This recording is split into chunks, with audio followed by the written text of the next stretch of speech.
The European Union has charged Google for breaching antitrust rules.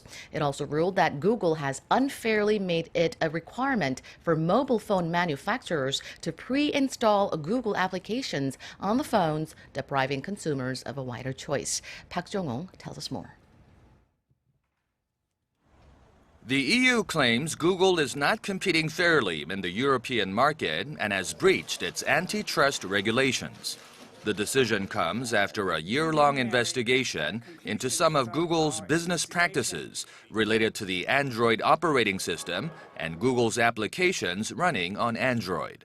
EU regulators say Google's strategy of abusing its dominance and requiring phone makers to pre-install its apps is unfair.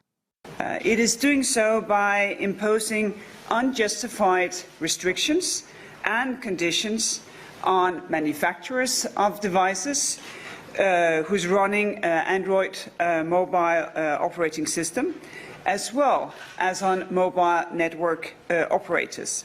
The Commission estimates the Android OS accounts for a staggering 80% of all smart mobile devices in Europe and around the world.